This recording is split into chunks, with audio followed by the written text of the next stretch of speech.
Yo, what's up everybody? It's your boy Cool Eagle back here in another video. We gotta celebrate the almighty, His Holiness, Jayden Daniels go toe-to-toe with backup quarterback Kenny Pickett, knocking the Philadelphia Eagles off at home 36-33. I should have turned the game off the moment I knew Jalen Hurts was going to be out with that concussion. I still believe should have been a helmet-to-helmet call. Really take a look at it. The turf did more of the damage to Jalen Hurts than the actual player did. So Kenny Pickett, he still got us in position to win.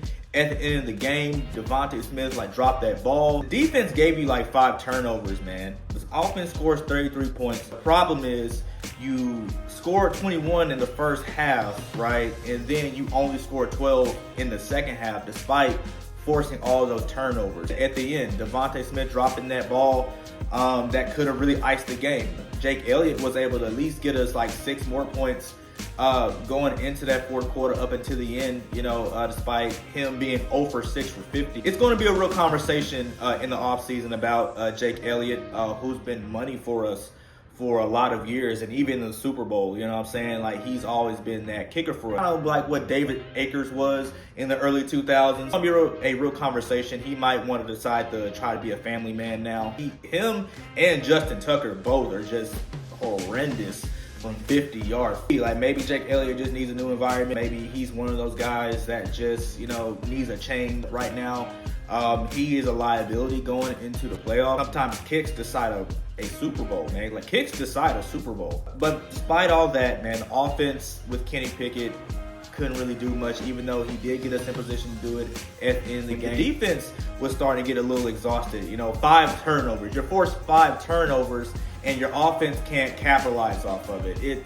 I understand that, and then we expect them to keep doing it when the Commanders really start turning it on, and the defensive line just can't get any pressure, and then you have all these injuries. Darius Slade in and out the game. C.J. Gardner-Johnson being ejected for unsportsmanlike conduct. Jordan Davis, man, included. And, you think about all these things. Your quarterback is out. You really shouldn't have no business winning this game. Even with your 2-star wide receivers and your star running back, who had a really tough time, didn't really play much of a factor.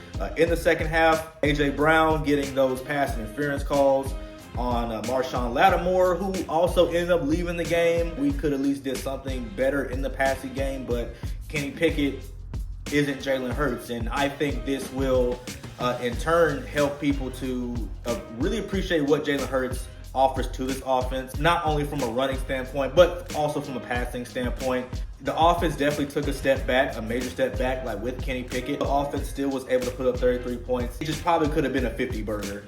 If we're just being honest, Jalen Hurts would have converted a lot of those 3rd and 4th downs. He also is more mobile than Kenny Pickett. He's a better passer than Kenny Pickett.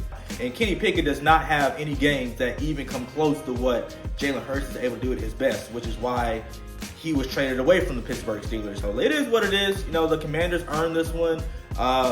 Terry McLaurin, Jayden Daniels, Cliff Kingsbury. Hey, man, he did what he was supposed to do. We didn't do everything that we're supposed to do.